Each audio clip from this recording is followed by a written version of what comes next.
Әдетте тұмау тигенде не болмаса ас мәзірінде қолданылатын сарымсақтың емдік қасиеті мол екенін біле бермейміз.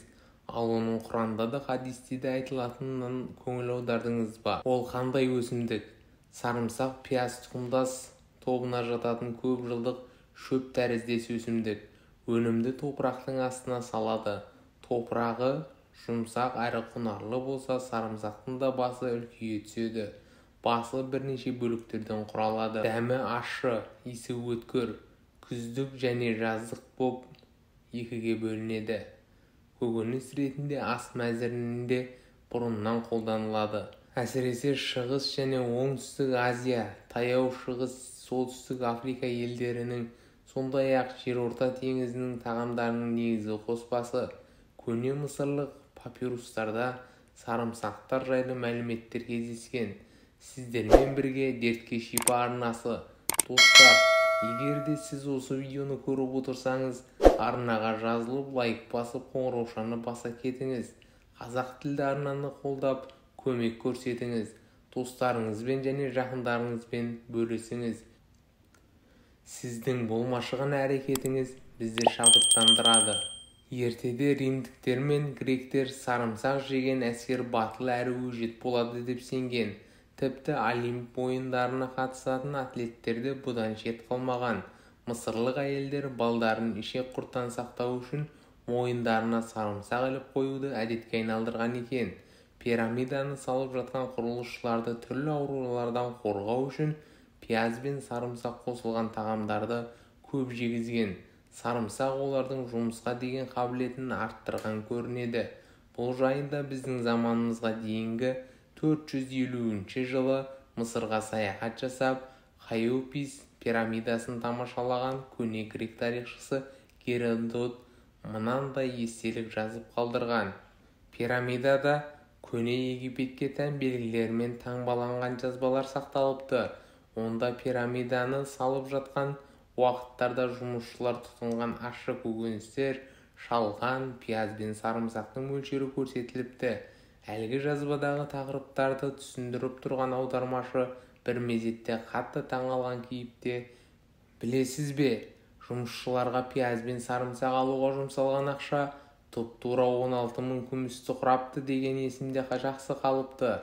Қытай халқы сарымсақты ас қорыту мен тыныс алу жолындағы ауруларды емдеуге, оба мен тырысақ індеттерінен қорғануға, әйелдердің етек кірсегілі бұзылған кезде тері ауруларына, ревматизмге, авитаминозға қарсы пайдаланса, көптеген ұлттар сарымсақты жылан шаққанда удың әсерін кетіруге қолдануда.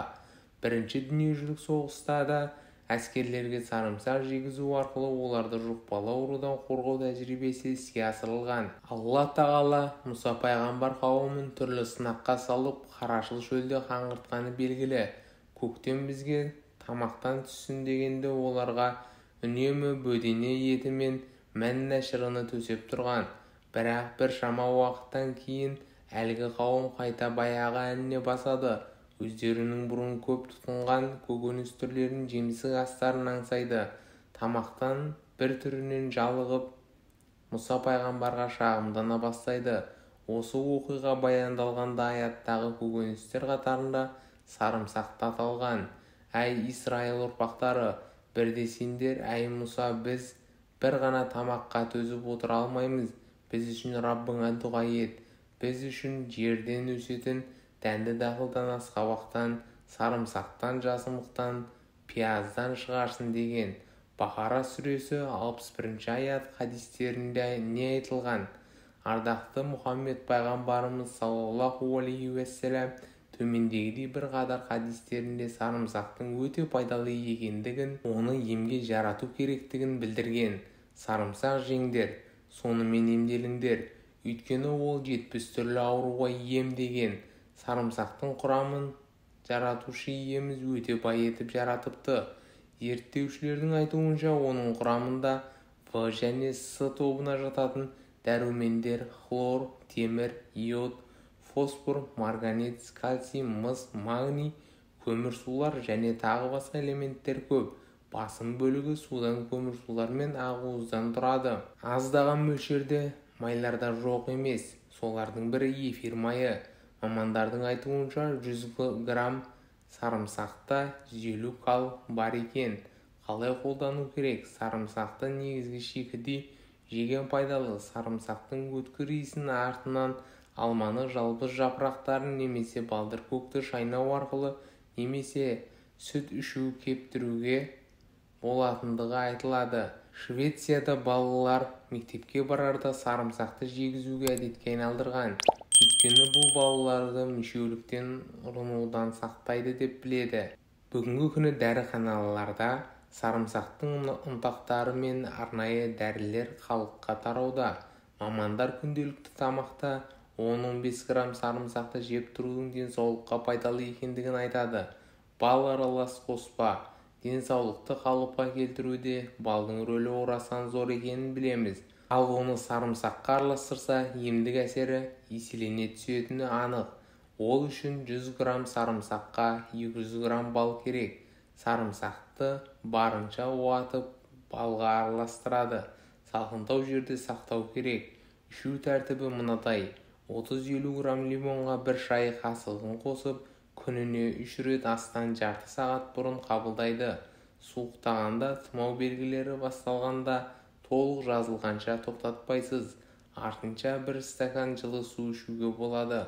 Бал қосылған сарымсақ қоспасы әлсіздік, қан құрамын тазарту, қан қысымын қалпына келтіру, ағзада тұз жиналу, буын аурулары кезінде жақсы көмектеседі. Оны 7 күн ішіп 5 күн демалады. Одан кейін 10 күн ішеді. Емді жылына 3-4 рет қайталауға болады. Құрамындағы антиоксиданттардың жағымдық емдік қасиеттері мол. Қан қысымын төмендете түседі. Қабынуға қарсы, перифериялық қан тамырларының бітелуі мен ластануының, сондай-ақ май ісігінің алдын алады. Иммундық жүйені нығайтады. Организмді қоршаған ортаның зиянды әсерінен қорғайды. Ағзадағы бактерияларды өлтіреді. Асқазан ішек жолдарына, жүрек талма ауруларына ем болады. Микробты болдырмайды, жараны тез жазады. Ауруды басады, ішек құрттарды жояды. Қақырықты түсіреді. Авитаминозға өте пайдалы. Оның құрамындағы зелен антиоксиданты құрамымен ерекшелене түседі. Сарымсақ қанды тазалайды. Ол табиғи антибиотик болып табылады. Ертеде оба ауруына ұшырағандарды емдеуге баратын дәрігерлердің сарымсақ салған суға бастырылған дәкемен жүздерін орап алуы осы себептен білінуде. Сарымсақ суық тигенде ауруларға таптырмайды деп, ол жүйке жүйесі бұзылғанда зәр жолдарын емдеуге, сондай-ақ организмді тазалауға қолдана түседі. Арнайы зерттеушілер ақш пен Швеция ғалымдары сарымсақты молекулалық тұрғыда адам денсаулығына қаншалықты әсер беретінін зерттеді. Нәтижесінде сарымсақтың әсерімен қан тамырларының кеңейіп ашылатыны байқалды. Бұл сарымсақпен гипертония, қан қысымын емдеуге болатындығын білдіруде деп мәлімдеді. Калифорния университетінің профессоры Дэвид Чулиес жапон ғалымдарының мәлімдеуінше, сарымсақ адам миындағы қартаю мәселесін бәсеңдете түседі. Оның жасушаларын тазартып отырады екен. Құрамында өте пайдалы белсенді күкірт қосындылары болғандықтан, қанға түскен соң сарымсақ майдың ең әсерлі деген бөліктеріне әсер береді. Яғни сарымсақтан бөлінетін заттар майдың есте сақтау қабілеті мен эмоцияға жауап беретін жасушаларды жақсарта түседі. Тағы бір ғалымдардың зерттеуінше, сарымсақты жиі қолданатын әйелдердің арасында кеуде ісігі дертіне шалдыққандары аз кездеседі екен. Сарымсақты қолдану тәсілдері: қатты суықтау болған кезде сарымсақты ұсақтап турап, үстіне ыстық су құйып, сосын оның буымен дем алу керек. Тіс ауырған кезде сарымсақты қабығынан аршып алып, сонымен тістің қызыл етін сүртеді. Сүйел шыққан жағдайда ұсақталған сарымсақты азғантай балмен араластырып алып, әлгі жерге жағып тастап, таңып тастаған жөн. Радикулит асқынып кеткен кезде сарымсақ пен қара черная редьканы үткіштен өткізіп, бір-бірімен жақсылап араластырып алып, белге тартады. Тағы бір әдісі ұсақталған сарымсақты жұқа дәкеге салып, қашан қыздырғанша белге тартып байлап қояды. Сосын оның орнына май жағып жүнмен орап тастайды. Гипертониялық аурулар кезінде қатарынан 2 күн 2-3 түйір сарымсақты ұсақтап турап алып түнге қарай жейді. Сосын 2 апта үзіліс жасап барып осы процедураны тағы бірнеше рет қайталайды. Тұмаудың алдын алу немесе ауыра қалған жағдайда емдеу үшін күніне 2-3 рет мұрынға сарымсақтың суын тамызған жақсы. Қорыта келгенде, өзі бармақтай болғанымен сарымсақтың емдік қасиеті өте мол. Нақты қандай ауруларға ем екендігі бүгінгі күні толық ашылды. Бұндай жайттарды ардақты пайғамбарымыз Мұхаммед саллаллаху алейхи уассалам лабораторияда зерттеу жүргізбей-ақ уақиғаға сүйене отырып жеткізген. Сарымсақты емге жаратыңыздар, онда 70 түрлі ем бар деуі, әрі ол бүгінгі күні толықтай дәлелденді. Ем болсын, арнаға жазылып, видеоны жақындарыңызбен және достарыңызбен бөлісіңіз. Келесі видеода кездескенше сау саламатта болайық. Ауырмаңыздар, дендеріңіз сау болсын.